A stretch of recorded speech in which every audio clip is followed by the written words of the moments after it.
L'histoire des citrons de Menton remonte à la nuit des temps selon la légende.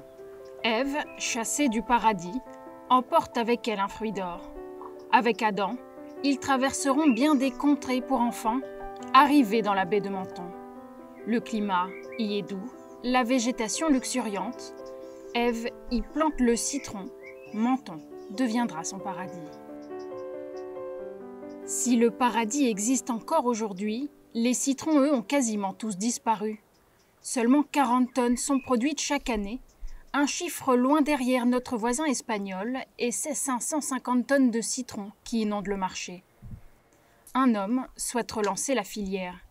Directeur de l'association pour la promotion du citron de Menton, il sillonne la ville et son arrière-pays à la recherche de vergers à réhabiliter et de producteurs motivés. Les gens qui viennent à l'association souvent sont vraiment impliqués dans un projet de développement culturel, j'ai envie de dire, refaire vivre la mémoire du citron de Menton.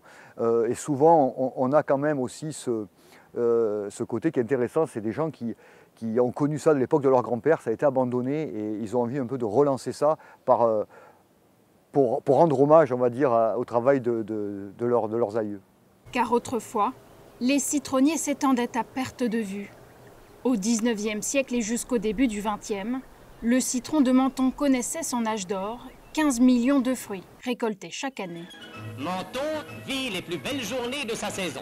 Et sous un soleil qui fait oublier l'hiver, les bandes joyeuses des jeunes mentonnaises ont repris le chemin des vergers pour cueillir ces fameux fruits parures des rivages méditerranéens. Mais le développement du tourisme sur la Côte d'Azur a eu raison de l'agrumiculture. La main-d'œuvre devient difficile à trouver. Le coup d'arrêt de la production est donné dans les années 1950. Alors, pour retrouver les anciennes citronneries de la région, c'est vers les archives de la ville que le directeur de l'association s'est tourné. Tu en as d'autres de parcelles qui peuvent t'intéresser dans ce qu'on recherche? Toute cette partie-là, oui. Sur cette carte, Menton représentait telle qu'elle l'était à l'époque napoléonienne, et en jaune, les parcelles de citronniers présentes autrefois, recensées grâce au cadastre de l'année 1811. La vieille ville, la rue du Grenadier, on voit qu'il y a plusieurs parcelles citronniers. Donc oui, voilà, on continue. Là, on est dans la vieille ville. Près de l'église, on a des terrasses, des citronniers aussi. Donc le citron était important puisqu'il ressortait déjà dans le cadastre. Donc à partir de ces éléments-là, j'ai pris chaque parcelle, une à une. Il y en a quelques milliers quand même. Et donc on les repère, on les identifie. Et en fait, ça nous permet de repérer l'évolution des terrains et surtout la présence ou pas de citronniers dans le temps. Et puis à nous, après, d'aller sur le terrain, identifier le potentiel qu'il y a actuellement de production de ce citron sur ces terrains.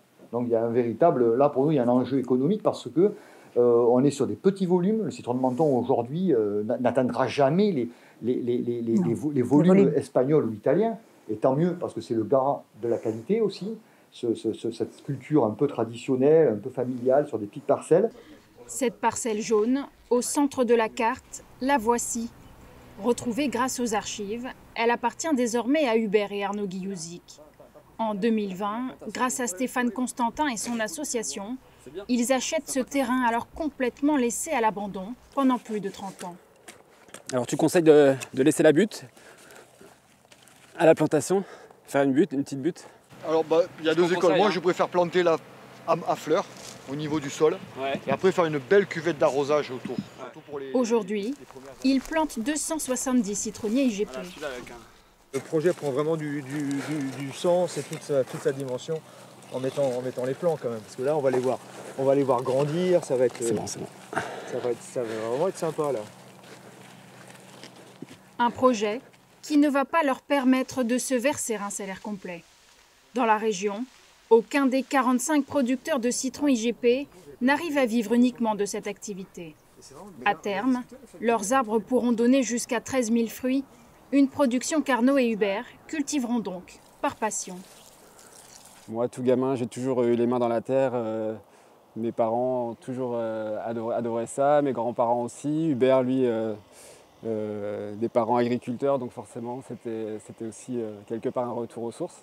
C'était important pour nous de se lancer dans ce projet et à la fois de participer au redéveloppement en fait, de la culture du citron de Menton. Et tous les voisins qui nous voient depuis, avec qui donc on sympathise au fil du temps. Ah, vous êtes en train d'entretenir, qu'est-ce que vous allez faire? Citronnier, ah bah c'est génial. On a vraiment une belle adhésion et on est soutenu par tous nos voisins. C'est ça qui est sympa. On est parachuté là, effectivement des Bretons producteurs de citron à Menton, c'est que des onds, mais on y est quoi. Voilà. Leur voisin, André Bastiani, 88 ans, connaît bien l'histoire de ce terrain.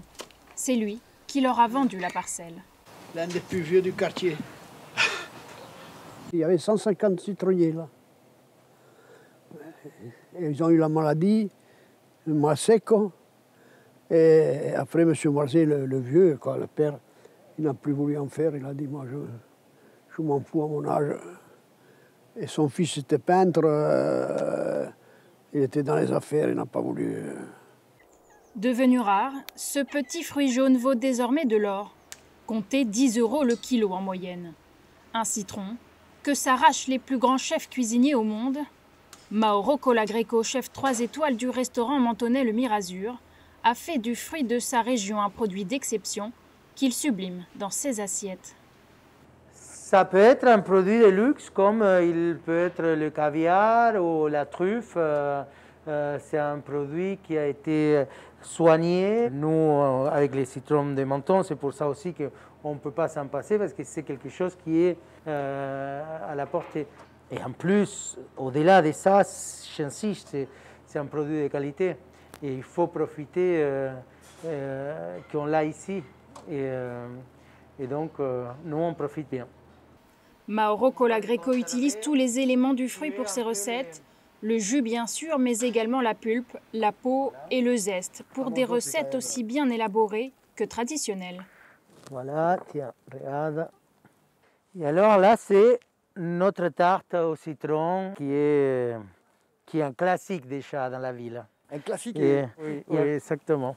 Ah, elle est très bonne, elle est vraiment très bonne. Bon. Avec Stéphane Constantin, ils se rencontrent souvent pour discuter de la mise en valeur du citron, car pour le chef, l'important c'est aussi de manger local. Une promesse de qualité, le citron de Menton a devant lui un avenir rayonnant.